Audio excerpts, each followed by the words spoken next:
이제 정한 주제도 주제입니다만 그냥 자유롭게 패널분들이 이런 기회를 통해서 하고 싶은 얘기 하시면 좋을 것 같아요.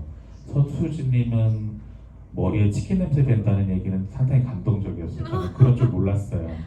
오히려 퇴근할 때 사장님이 치킨 한 마리씩 주면 좋겠다 이런 생각만 했는데 이제 각자 하고 싶은 얘기들을 한 번씩 해보시는 건 좋을 것 같아요. 김일영님 같은 경우는 그때 미디어에 보니까 무슨 어디였죠? 미국에도 가셔가지고 뭐 이런 말씀도 하시고 하셨지 않습니까? 네. 주제에 한정되지 말고 하시고 싶은 얘기를 한번 해보시면 좋을 것 같습니다. 네, 저는 작년 8월에 6년 만에 처음 공개적으로 열리는 유엔 안보리에서 북한 인권 실상을 정언을 했었고요. 어머, 유인 안보리에서? 네, 대단한 영어로 했어요? 그럼 영어? 네, 영어로 했어요. 미국 놈 언어로 했습니다. 그래서 저는 또 지금 그 북한 인권, 북한 사람들을 위한 활동을 하다 보니까 제가 드리고 싶은 말은 지금도 북한에서 고통받고 있는 많은 사람들이 있는데 그분들을 좀 기억해 주셨으면 좋겠다라는 말씀을 드리고 싶고, 또 하나는 지금 북한 내에서 어쨌든 잘 살고 싶어서 중국으로 가거나 제3국으로 가는데 특히 중국 내에서 많은 탈북민들이 북송이 되기도 하고, 그리고 여성들 같은 경우는 진짜 나이를 불문하고 인신매매를 많이 당합니다. 그래서 제 주변에도 보면 14살에 팔려가서 그 애를 낳고 한국에 오신 분들도 있고, 뭐 14살, 16살 이렇게 정말 미성년자인데 팔려가서 강제로 결혼을 하고 그런 사람이 굉장히 많거든요. 그리고 통계로 나와 있는데 그 탈북 여성의 경우 76%인가 인신매매 경험이 있대요. 그래서 그만큼 중국 내에서 굉장히 탈북민, 특히 탈북 여성들의 그 인권이 열악한 상황입니다. 그래서 그 탈북민들의 열악한 상황을 좀 관심 가져주시고, 네, 응원도 해주시고 목소리 같이 내주셨으면 좋겠습니다. 감사합니다.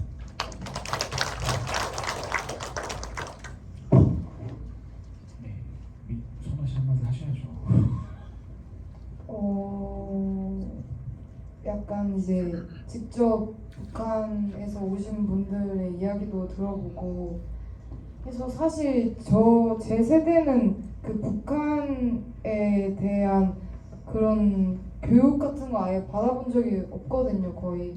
그래서 관심도 별로 없고. 그쵸, 관심도 애초에 받지 않았고, 막 주제 막 토론 같은 것도 막 하면은 막 통일을 해야 된다 말해야 된다 이런 주제로 할 정도로 북한을 되게 위하고 있지 않았거든요, 제가 학창 시절에는. 근데 오늘 와서 이야기 들어보고 하니까 좀 더 그 남한 사람들이 북한에 관심을 많이 가졌으면 좋겠다라고 생각을 했고, 저도 오늘 관심을 좀 더 가지게 되었고, 네, 그렇습니다. 솔직한 얘기예요. 네, 관심 있을 수가 없죠. 뭐 우리가 부모 형제도 자주 왕래가 돼야 더 정이 깊어지잖아요. 근데 없으면은 이런 생각이 드는 게 당연한 거라고 생각이 돼요. 우리 서수지 씨, 예.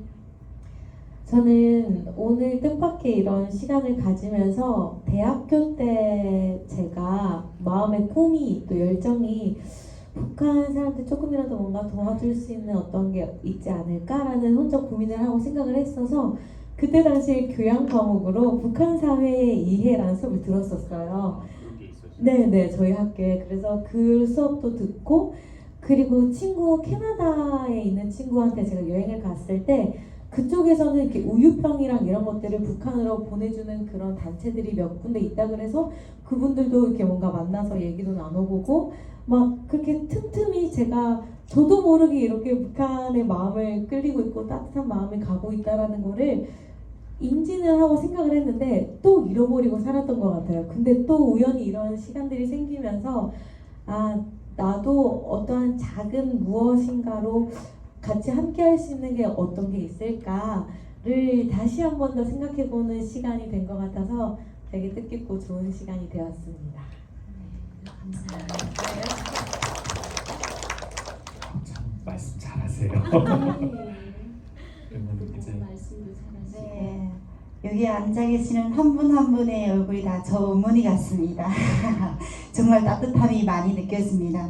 여러분, 우리는 지금 글로벌 시대에 살고 있어요. 언어가 달라도 우리는 인간이고요. 피부 색깔이 달라도 우리는 똑같은 하늘 밑에서 살고 있는 인간들입니다. 그런데 언어가 같고 피부 색깔이 같고 우리나라이고 우리 민족 동포인 북한 사람들을 우리가 배제해야 될까요? 아니에요. 언젠가는 저도 평화롭게 통일된 이 나라에서 자유롭게 진짜 고향에도 가고 싶고, 북한이 좋아서 가는 건 절대 아닙니다.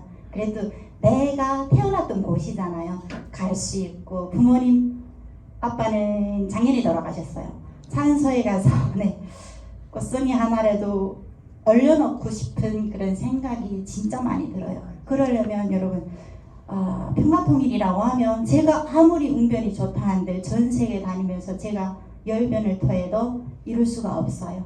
여러분들이 앉아 계시는 이 자리가 그래서 중요하거든요. 한 분 한 분이 저희 이야기를 귀담아 들어주시고, 북한에 대해서, 북한 주민들의 상황에 대해서 널리 주변에 이렇게 많이 얘기를 해주실 때, 그때는 언젠가는 평화롭게 통일이 된다라는 것을 저는 기대합니다. 그리고 언젠가는 꼭 통일이 되고, 그 통일 밑바닥에는 우리 대한민국 국민이 있다는 것을 저는 믿어 의심치 않습니다. 그렇죠? 네, 이 공간이 벌써 우리는 통일이 어떻게 됐을까요? 이루어진 거예요. 제가 여러분들 앞에 스스럼 없이 다가갔고, 여러분들이 또 이렇게 두 팔을 벌려서 저희들을 안아주셨기 때문에 우리는 따뜻한 민족입니다. 언젠가는 꼭 통일이 되기를 기원하면서 오늘 이 자리를, 토크 콘서트를 저는 이 자리에서 마무리할 것 같습니다. 감사합니다. 뭐 남녀가 결혼을 할 때도 알아가는 시간이 필요하잖아요. 서로 알아가야 결혼까지 갈 수 있는 거고, 분단된 세월이 또 세월이니만큼 우리가 이런 자리를 통해서 남북한 서로 다른 차이점, 그 속에서 어떻게 우리가 인권 없는 삶을 살아왔던 사람들이 여기 와서 우리 MZ세대들이랑 한 하늘 아래서 살고 있는지, 그들이 살았던 삶 한번 들여다보고 같이 살고 있는 삶에 대해서도 공감대를 높이는 이 장이 통일로 가는 첫 걸음이 될 수 있다고 생각합니다. 평화통일이라는 게 무엇이겠습니까? 그 준비를 우리가 좀 더 할 수 있는 것이 북한을 더 잘 알고, 북한 이탈 주민을 더 잘 이해하고, 북한 인권을 알아가는 것이라고 생각이 듭니다. 오늘 이렇게 귀한 걸음 참여해 주신 분들 다시 한번 감사드리고, 패널 분들께도 박수 한번 부탁드리겠습니다.